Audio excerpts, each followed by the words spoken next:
So if you guys are anything like me, you're probably staring down 2023 as it is now rapidly approaching and you're worried about those goals that you're setting forward. Well, I've got you covered in this video. We're going to be covering all of my financial goals that I've set forward for 2023. So whether you've set your goals already or you're looking for some inspiration, this is going to be a really solid video for you. What's really cool about this is you're going to be able to follow along as I tick off these goals through this YouTube channel, because I'm going to be documenting my financial journey and providing different updates throughout the year. So if you want to grow your wealth alongside of somebody else's, please consider subscribing to this channel, turn on that bell notification, and let's tackle this year together. Enough of me pleading for your subscription. I thought I'd just jump right in and we can get started. But first, I'm curious what your goals.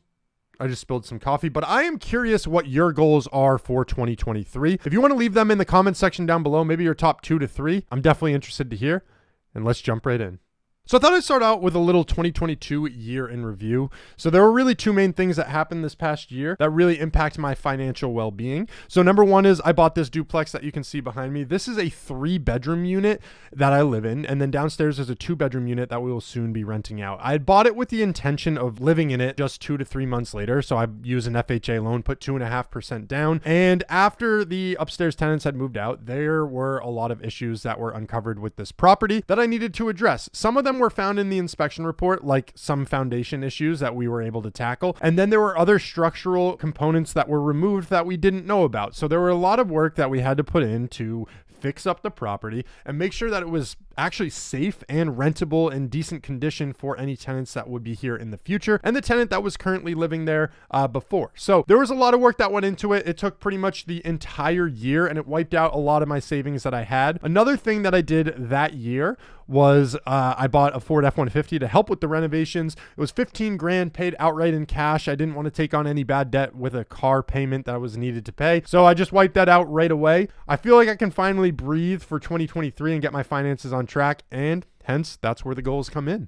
So this offers a perfect segue into my first financial goal, which is to pay off any debt or bad debt that I have occurred. Bad debt is stuff with a high interest on it. So I do have credit card debt right now. It's about 3 grand. I'll be able to knock that off in the next month or so.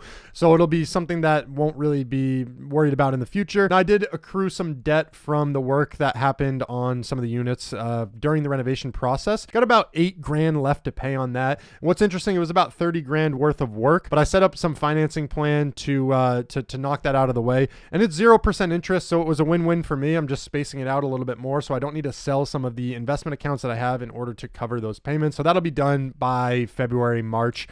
So that's just, where I'm at there financially. There's a couple other things that I'm paying debt on. I used a firm to get my phone and just spaced out payments on that too. So I'm gonna be knocking all of that out of the way. That is the number 1 goal that I have for the year of 2023.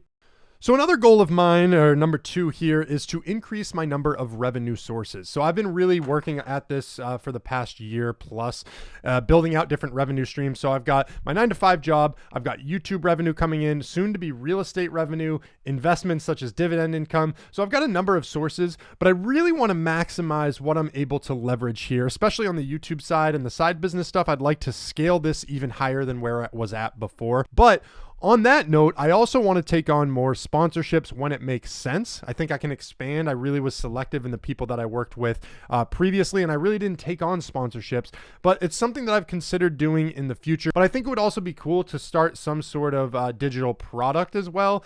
And I haven't really put too much thought into that because I'm just honestly not there yet. So again, I'm just really looking to increase the number of sources that I have. And I think this is really going to propel myself financially into this new year and beyond, because this is going to have a lasting effect on me in the future and be able to make a lot more money coming in. So my third goal is to be more intentional with my tracking of expenses and then as well as my income. So I'm going to be doing what's known as a monthly refresh. I've been watching a lot of these productivity YouTube videos where it talks about monthly refreshes that these people have. And I'm going to be going through all of my expenses, all of my income, combining them, making sure everything's tracked. I think this is going to be really helpful, both personally, looking at my spending, and then from a tax advantage standpoint with my side business, being able to write off different things and being able to really know where my money is going. This is going to be so helpful and so critical towards building myself up financially in the future. Fourth goal for 2023 is to really just save more money in general. Now, I'll put a financial number on it,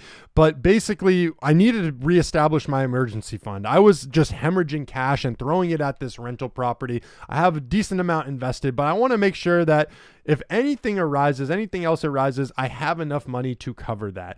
And so what I'm looking to do now, because a lot of the expenses have been taken care of and I'm just kind of wrapping up the loose ends with some of the bills, is to be able to save at least $1,000 per month to build that back up. It'll probably be saving a little bit more than that if I can, but I just thought I'd start a goal there. And so what that's going to allow me to do is, honestly, I like having more of a cushion of space. So I'll probably end up saving up to about $20,000 just to always have in cash in case anything comes up that I need to just use that money right away. I do have a decent amount in an investment account that I could, sell if I needed the money. It would just take a little bit to get into the right accounts. However, this is going to be money that I could use right away at a moment's notice if I need to make any payments.